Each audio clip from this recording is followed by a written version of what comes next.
Hello beautiful soul! Welcome back to my channel. This is my channel for Japan, Kabayan Virgo. This reading is for you. Tingnan natin na iyong August 10 to 16, 2025. Maraming salamat muna sa mga subscriber, new subscriber, cross-watcher. Asa na yun? At sa mga bagong pasok dyan, welcome na welcome kayo sa bahay ni Ate Aimee. Salamat din sa nakataba ng puso ninyong mga comments. At sa mga nagpa-personal reading, marami pong salamat. Kung gusto niyo na energy nyo lang talaga, ang gusto nyo makuha natin, all the details is in description below. Marami kayo energy sa mundong ito, ha? Energy reading tayo, ano man ang gender mo, ano man ang edad mo. If this is your energy, is good. Pero tatandaan nyo palagi na kayo pa rin ang makapagpapabago ng inyong buhay. Meron tayong Sagittarius, Scorpio, Leo, Libra, and Taurus. Okay, so nakita ko sa'yo dito, mukhang may mga iisip-isipin ka, no? May mga situation na magiging emotions ka, feeling emotions, pwedeng magkakaroon ka ng reflection sa mga nagaganap o nangyari in the past. Pwede rin na na may mga lungkot o may mga malalalo na pag-iisip na situation tulad ng parang nasabi ko na to kanina dati, parang pabalik-balik ka, no? O palaisip ka lang talaga. Yun ang nakikita ko sa iyo dito. And then also, is iba sa inyo is nagkakaroon kayo na may inspired kayo eh. May mga inspirations in life sa iba sa inyo. Sa iba sa inyo, may mga papuri. Pwede may mga papuri na magaganap. Maaaring makareceive ko ng text message, news, letters, maaaring ganun. Or may sinasabi rin, sa communication, no? Communication with someone, pwedeng family mo. Kasi si 3. Yan. Baka magkaroon ka ng communication with your family. Ganyan. Iba sa inyo, maaring nasa bahay lang kayo. Baka nasa bahay yung trabaho nyo. Or house, pang-house kayo. Maaring ganun. Sa iba naman, maaring nagkakaroon kayo ng same telepathy or same idea ng someone. Maaring ganun. Pwedeng kapatid mo, pwedeng kapamilya mo, a part of the family, pwedeng kung sino man yung karelasyon mo. Yan, nagkakaroon ng ganun situation. And then, ang nakikita ko dito, makaka-receive ka doon information or communication or maaring may mga iisipin ka, no? Na bagay-bagay na gusto mo na umpisahan sa buhay mo. Na gusto mong ganito, gusto mong ganyan. Yan. Kumaga sabi ko nga dito, may inspirations in life. May mga i-imagine din kasi kayo dito sa inyong sitwasyon. Siyempre, parang may mga isipin kayo na duty nyo. Yan, may mga duty situation. There's a burden sa iba. May mga big problema, malaki man o maliit yan. May mga pag-iisipan kayo na bagay-bagay na gusto nyo umpisahan, mga ganun. May mga kalungkutan, syempre, nandun pa rin yung sitwasyon na handun yung iba is really, very religious kayo at handun pa rin yung faith, no, sa mga bagay-bagay na gusto nyo i-transform, na gusto nyo magbaguhin o umpisahan, ganyan. There's a new beginning coming naman sa buhay mo sa nakikita ko sa'yo. Basta any situation na meron ka na medyo nahihirapan ka, keep moving lang, no? Keep moving to reach your goal lang. Kailangan mo lang din, siguro magkakaroon lang ng delay sa ibang aspeto ng buhay mo. May konting delay, pero huwag kang hihinto. Pwede magpahinga, pero huwag kang hihinto. Di ba? Huwag mo na tagalan yung pahinga, syempre. Di ba? Kung magayon ito, commit pa rin doon sa bagay na yon, sa goal na yon, no? And then, meron kang gustong gawin this time na you want to structure, buuin, na gusto mong umpisahan. Yun na nakikita ko sa iba sa inyo. Nagkakaroon kayo ng limitations this time sa iba sa inyo. Kumaga, iba naman either limitation or you have a boundaries or you need to put boundaries, no, para maprotektahan mo rin yung sarili mo. Yun na nakikita ko sa dito. And then, ang nakikita ko rin, may paglipat eh. Siguro may mga bagay na ililipat mo o lilipat ka o may iniisip ka na paglipat, may iniisip ka, any situation, siguro when it comes sa trabaho, halimbawa nasa company ka, ililipat ka sa section 3, section 2, mga ganun, o kaya lilipat ka ng trabaho, ng place, o may ililipat ka. May paglipat situation ako na nakikita sa iyo. May changes, may changes na magaganap sa iyo. May mga gusto kang i-change o may mga changes coming. Yung iba sa inyo, ang nakikita ko dito, nagiging ano kayo, flexible. Ganun, sa nakita ko. Nagiging, flexibility. Kumbaga. Kumbaga, alam niyo naman siguro flexible. Ano may flexible? I-research nyo na lang, yung gusto mong gawin. Gusto mong gawin lahat. Kung ba, gagawin mo na sa kalawa, gagawin mo na sa kanan. O kaya, maninimba ka sa dalawang situation. Mga ganon. Yung mga ganon. May mga bagay na may mga gagawin kang task, may mga gusto kang gawing priorities, mga ganong sitwasyon. May mga assessment situation, maaaring ganon. Sa iba is may mga bagay na, yung mga ganon, maging flexible ka in any situation to your life. Ganyan. Ang nakikita ko sa iba sa inyo. Meron ata kayong asikasuhin? Siguro iba dito may mga papers, documents, situation na kailangan ayusin o aayusin. May mga ganun, o susulatan mo siya, there's a speech. Yan, may mga ganun sitwasyon. Energy ni Virgo this week. Baka may mga dapat kang asikasuhin. Ano yun? Moon tsaka moon lang. Moon tsaka moon. Ang dami mo naman iniisip.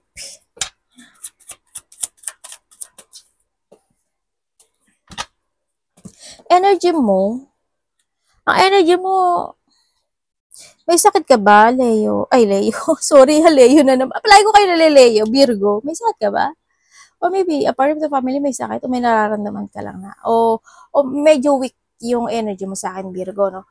Sa nakikita ko. O maybe a part of the family. Weak yung energy niya sa nakita ko dito. Yan. Energy mo, siguro may mga illusionin ka. Puro illusion no? Puro dreams, mga ganun sitwasyon sa nakita ko dito. And then energy mo rin is, medyo maghihigpit. May paghihigpit ako na nakikita sa'yo. Pwedeng maghihigpit ka sa pera o naghihigpit ka sa pera, ganyan. Yan ang nakikita ko dito. Yan ang nakikita ko, energy mo. May mga iniisip. May nagkakaroon, nagkakaroon ng hindi pagkakaintindihan when it comes to family or karelasyon or pera. Parang may ganun ako nakikita sa iba sa inyo. Talagahan to si burden, sa iba sa inyo. Yung iba naman sa inyo is may mga iniisip kayo na bagay-bagay related to money o kaya na related na napapabayaan mo na yung ganito, yung stability mo, yung hindi naman siguro yung sarili mo, no? Parang hindi ko kasi nakikita na stable ka, Virgo, sa nakikita ko dito. Pero tingnan pa rin natin yung money mo mamaya, ha? Ngayon, marami ka lang ini-illusion, dinidreams, iniisip, feeling emotions, ganyan. Nagkakaroon ka ng delusion, parang handun din yung iba sa inyo is deception, parang niloloko mo yung sarili mo or hindi ka nakaka-focus, isa rin yun. Or may mga situation na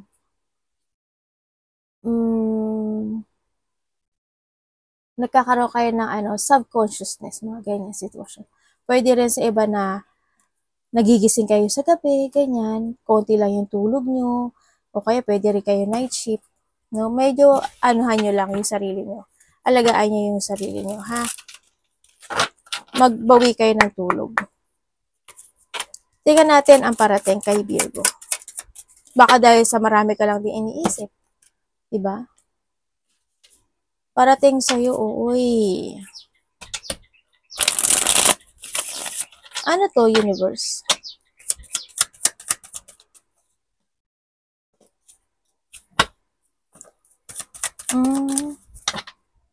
Okay, ang parating sa'yo, sa nakikita ko sa'yo dito, parating sa'yo, may mga point ng buhay mo na iiwasan mo. Ganyan. Parating din sa'yo, ang nakita ko dito is, meron kang ng mga a-actionan this time, or nahandin yung situation na may mga action, may mga gusto ka nang itama May mga actionan ka, may mga gusto ka itama, tapos may mga didesisyonan ka raw this time, sa nakita ko dito. Siguro may mga, 8 to. Oh, 8. Sa iba sa inyo, andito kayo sa sitwasyon parating, may mga taong galit no? May mga taong galit, inggit, parang ganun ang nakikita ko dito. Sa iba sa inyo, busy kayo. Yan. Sa iba sa inyo, magiging busy kayo this week. Siguro, may mga bagay kasi kayo na gusto nyo aksyonan. May mga maghahanap ka ng clarity, ganyan. O kaya naman may mga point ng buhay mo or mga point ng sitwasyon na i-correct mo. Ganyan. May mga maling i-correct ka. So, ba dito is you try new things or new path sa buhay mo, ganyan. Parating rin, ang nakikita ko dito, challenge. Tulad ng nandito. May challenge ka. Sa iba, hindi lahat hindi lahat kayo. Pwede kasi ito something harassment situation. Siguro, harassment na sinasabi ko siguro wikang sa pananalita, mga salita, mga hindi mo magandang, kasi may burden tayo, yung mga hindi magagandang mo maririnig sa iba. Yan, medyo harsh yung sasabihin nila sa'yo, maaring ganun. Sa iba sa iba. Parang hindi mo, parang nandun ka sa sitwasyon mo, bakit ganun? Bakit ganyan? Parang para sa akin, kasi gusto ko lang naman na ganun, na matama yung lahat. Para sa akin, tama kasi yun, good yun. Pero, ang mangyayari dahil nga dun nga, sabi ko may challenge ka, diba? Maaring hindi nila magugustuhan yung actions mo, yung decision mo, yung sasabihin mo, yung mga ganong sitwasyon. Yun ang parating sa'yo. Medyo sadness lang sa nakita ko dito. Kasi ang nakikita ko sa iba sa inyo you try to make it balance yung any situation into your life. Siguro lang may mga point lang ng buhay mo na hindi ka na nila naiintindihan dito. Yun ang nakikita ko dito. Kaya yung iba sa inyo medyo you feeling mo you're trapped, you're stuck, ganyan sa nakita ko sa iba sa inyo. Sa iba iiwas ka na lang. May mga iiwasan ka mga bagay-bagay o sitwasyon. May sadness ako nakikita sa iyo. Parang magkakaroon ka ng pag-isolate sa sarili mo. Parang andun yung sadness, loneliness, parang nandun yung sitwasyon na nagsisisi ka, may mga failure situation, pinagsisisihan, maybe sa iba parang yung feeling mo parang ba't ganun, ba't ganyan. Yung ganun mga sitwasyon. Tingnan natin ang dapat iwasan ni Virgo.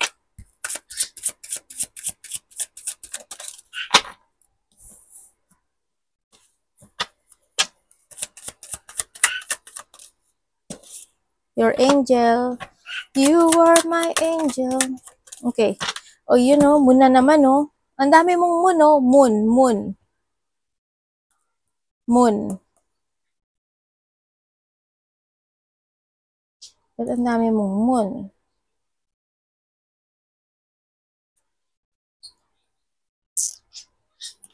Okay, dapat mo iwasan, ma-out of balance ka. Yan, iwasan mo na siguro iwasan paano bang kasi mahirap din kasi mahirap kasi manimbang alam mo yun. Kaya hindi ko rin siguro feeling emotions na lang. Feeling emotions, pero sasabihin ko pa rin, iwasan mo maging masyado emotional, iwasan mo yung anxiety, iwasan mo yung pagkalito, yung matakot, para yan sa mga gusto mong sabihin sa buhay mo o sabihin sa kanila, mga ganun, yung matakot ka sa mga actions mo, matakot ka sa mga decision mo, matakot ka sa movement mo, yan, iwasan mo na lang. Huwag kang matakot. Ibig sabihin, iwasan mo na hindi ka magtiwala sa sarili mo, hindi ka magkaroon ng belief sa sarili mo, iwasan mo na mag-rush or iwasan mo magmadali sa mga bagay-bagay o sitwasyon. Siyempre, iwasan mo na lang din yung sumalungat sa mga bagay-bagay o sa kung kanino man, ganyan. Pakinggan mo na lang sila kung gano'n na lang. Kumbaga, patient ka na lang. Kimkimin mo na lang din, Baka kasi, alam mo naman, di ba, makadagdag lang din sa anxiety mo yun o sa stress mo, sa mga iniisip-isip mo. Iwasan mo yung mga taong yung hindi tiwala sa'yo o hindi believe sa'yo, yung mga tao na nagtataksil, ganyan, mga tao na bibigyan ka nila ng emotions, umiwas ka na lang dun. Iwasan mo ma-impatient, ha? Yun, iwasan mo yung ma-out of control sa sarili mo, ganyan. Yung maging slow sa lahat ng aspeto ng buhay mo, yung mas stagnant ka, iwasan mo hindi maghigpit, iwasan mo na hindi ka mag-movement, iwasan mo na pwede mo namang gawin ngayon, pagpapabukas mo pa. Tingnan natin ang love. Love sa lahat, kapatid, anak, magulang, karelasyon. Kamusta po ang love? Love. Kamusta love ni this week ni Virgo?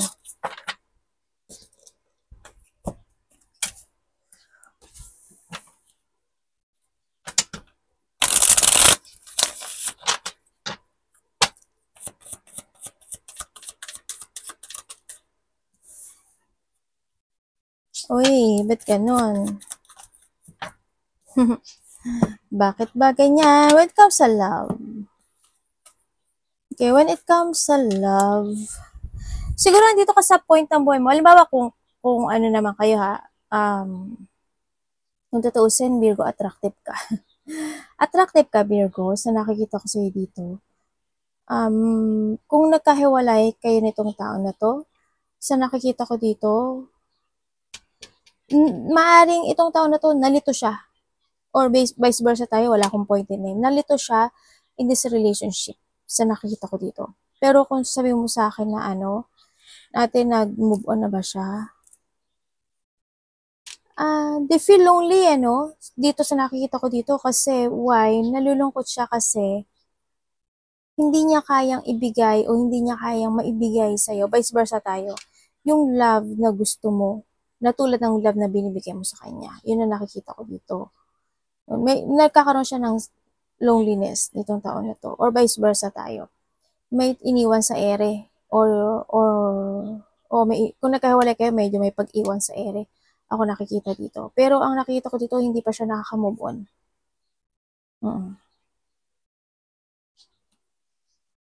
Okay. Napagod daw siya.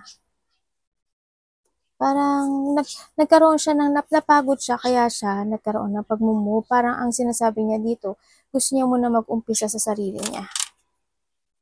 Gusto niya muna mag-focus sa sarili niya. Yun ang nakikita ko sa kanya, ha? Dito. Sa iba sa inyo, sa mga nagkahiwalay. Sana hindi kayo napasok sa third party. Maari may family siya. Pwede rin connected din siya kasi sa family niya, kaya ganun na nagkahiwalay kayo sa iba sa inyo. Or maybe this person is mayroon na siyang past family or yung karelasyon na sinamahan niya if ever na may third party may family. Ganyan. Nahiwalay, maaaring ganun. Yun ang nakita ko. Kung kayo naman single sa nakikita ko dito, kung single kayo, ang sabi dito, you need to be patient. Maaring may taong kakilala mo na nagkakaroon ng gusto sa iyo.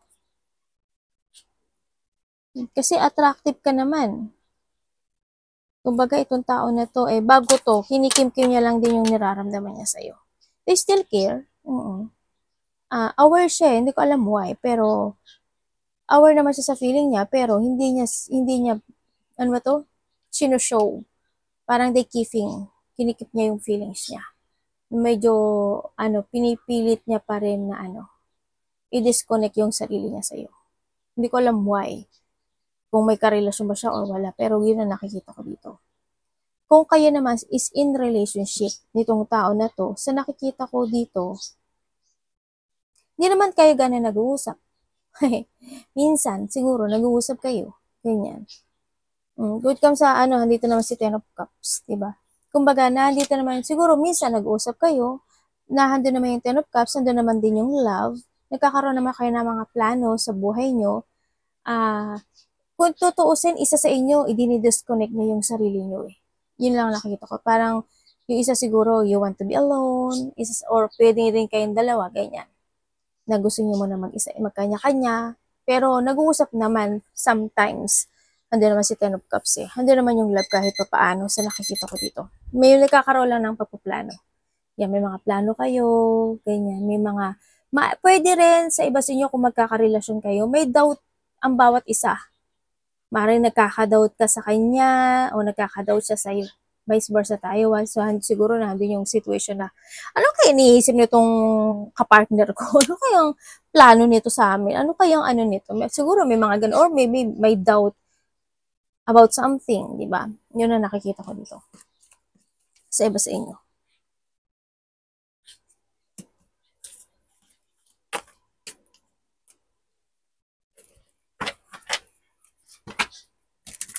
Tingnan natin ang money mo. Virgo. Pwede rin na ano, may mga bagay o sitwasyon. Yung may parang, alam mo yung mga kinikim-kim kayo na hindi nyo masabi sa partner nyo. Sa karelasyon nyo. Yun. Maaring siya or ikaw to.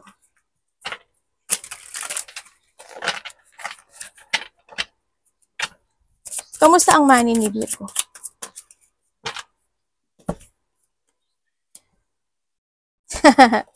Natawa ako sa iyo.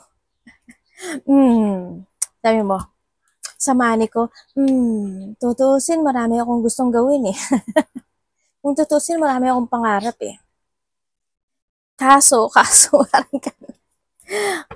ganito, ganyan. Oo nga, no?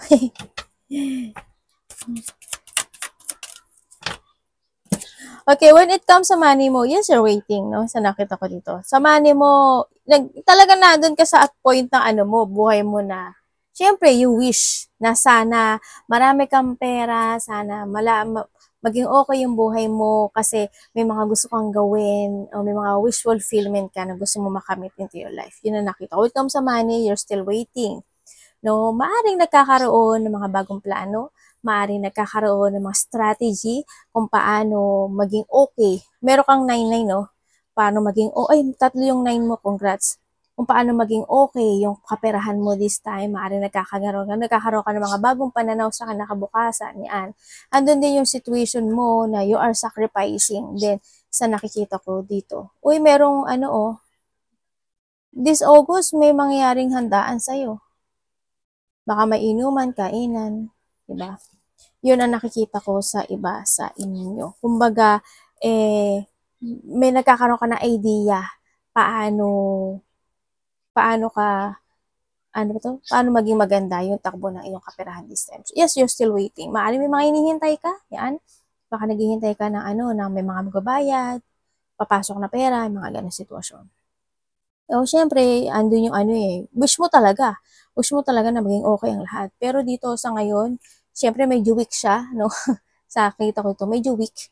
Medyo mahina yung nangyayaring magiging pagpasok ng pera sa'yo this week sa nakikita ko dito. Basta as long as you have a strategy at magkakaroon ka ng mga bagong plano, it's okay yun. Kasi kailangan mo lang din mag-sacrifice pagdating sa pera. O pwede naman na dun ka sa sitwasyon mo na nagsasakripisyo ka, no?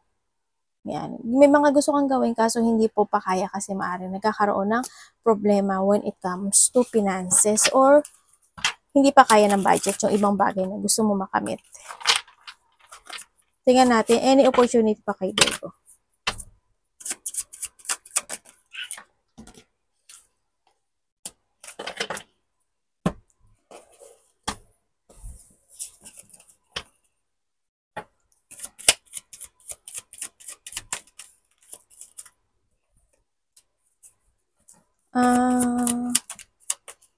Okay, sa nakikita ko dito, marami ka daw aaksyonan o yung mga aaksyonan ka at didesisyonan this time. Yun na nakikita ko sa iyo dito. Opportunity rin, tataha ka ng bagong destination, ng bagong direksyon sa buhay mo. May pagtahak ng bagong direksyon. Or maybe, you give an effort and hard work para magkaroon ng bagong pagtahak ng direksyon mo sa buhay mo. Also, parating, opportunity, ang nakita ko dito, medyo magkakaroon ng hindi pagkakasundo-sundo related sa kasama sa trabaho, sa pera, ganyan. may mga point ng buhay mo na kikimkimin mo yung nararamdaman mo. Parang magtitimpi ka or kikimkimin mo siya. Yun. Magkakaroon ng mga disagreement, conflict, hindi pagkakaintindihan, malaki o maliit man yan may mga tension o pwede rin na, kasi ang dami mo ring muna yun, no? May mga, maiirita ka, ganyan, may mga battle, may mga competition, pwedeng hindi pagkakasundo ng mga kapatid, kasama sa trabaho, karelasyon, o ang nakikita ko rin ito, sa iba siguro, is merong nagkakaroon ng problema when it comes to territorial, ganyan. May mga disagreement, kumbaga may mga taong hindi mag-a-agree sa'yo, ikaw hindi ka mag-a-agree, sa mga ganong sitwasyon ako nakita na parating sa'yo.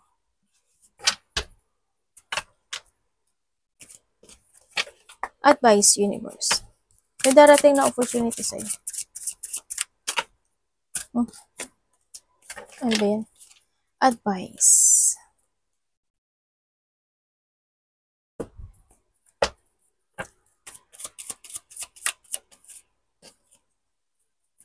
Oy, puro ka beginning.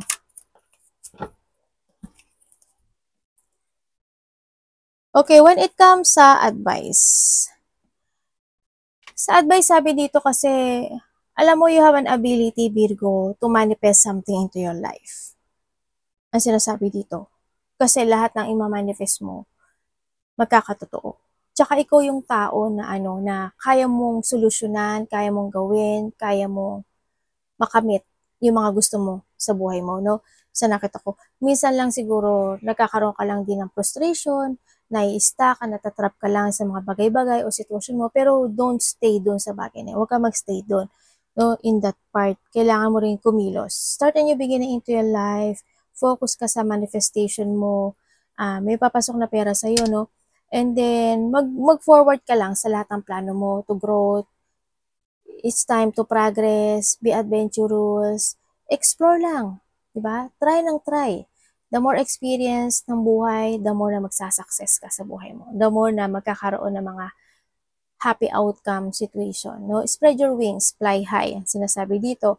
And syempre, take it action. You need to be prepared sa lahat ng aspeto ng buhay mo kasi ganun naman ang nakikita ko sa'yo dito. You're always preparing. And then, syempre, ang disiplina, no? Disiplina sa lahat. Making things happen, be creative, take it action, focus ka to new intentions into your life, into your new opportunity, mag-go ka, new planning, you have a power, as in you have a power talaga, na magkaroon ng makatotohanan lahat ng pangarap mo sa buhay mo. Kaya mag-go ka lang doon na mag-go. Parang ito, si 17, di ba? Ilipad mo lang yan ng mataas, no? Yung pangarap mo at mararating mo siya sa nakikita ko dito sa iyo. Ang lang dito is, kailangan lang sa iyo is magkaroon ka lang ng mental strength, always have a clear mind, release something into your life, freedom, taking control, tsaka harapin mo yung takot mo. Yun ang nakikita ko sa iyo dito. Hanapin mo yung kahit minsan na nandito ka sa dilim o lungkot o mga sitwasyon sa buhay mo, hanapin mo yung liwanag, no? At alam ko na ganun ka naman. Kasi mangyayari at mangyayari lahat ng pangarap mo sa buhay mo. Handito si Magician. No? Mag-focus ka lang and miracles come true sa iyo. Arigato namaste, God bless.